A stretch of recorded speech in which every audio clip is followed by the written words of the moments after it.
Βγαίνουν στην εξοχή. Σταματούν. Η ανάσα κόβεται. Τα πόδια τρέμουν.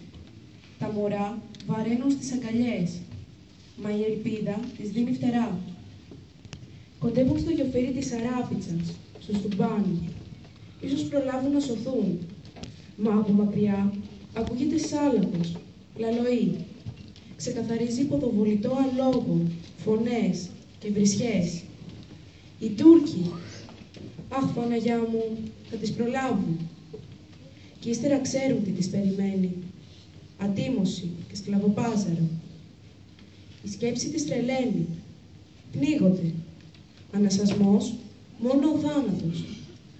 Για μια στιγμή, χαμένες, σταματάνε. Ο αβανωτός ουδούπος των κορμιών δένεται με τη βοή του καταράκτη. Ο πόνος, ο λυγμός και το παράπονο πνίγεται, σβήνει στους αφρούς. Μα ψηλά στον αέρα ανεβαίνουν ανάλαφρες οι ψυχές. Επιτέλους, λεύτερες.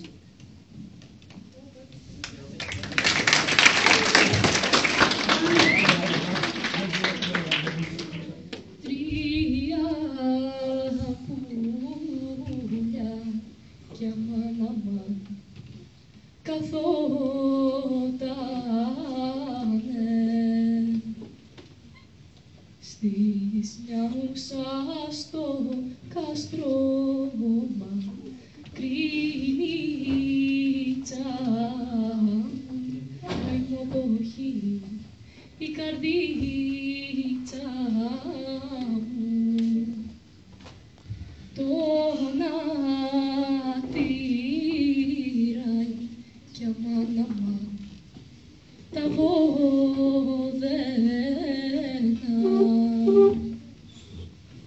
Καλό τη Σαλονίκη μα κρίνει η τσάμου, καημοποχή η καρδίτσα μου.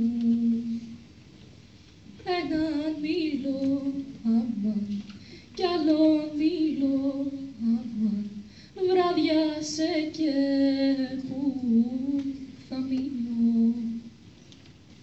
Το τρίτο το κι αμάν μικρότερο.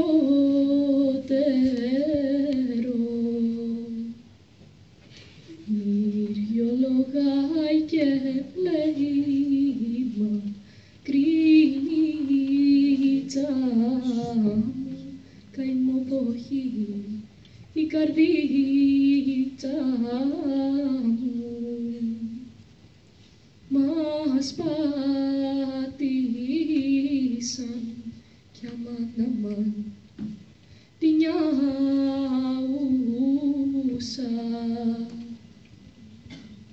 Μας πήραν τις γυναίκες μα κρίνει η τσάμου, καημοποχή η καρδίτσα μου.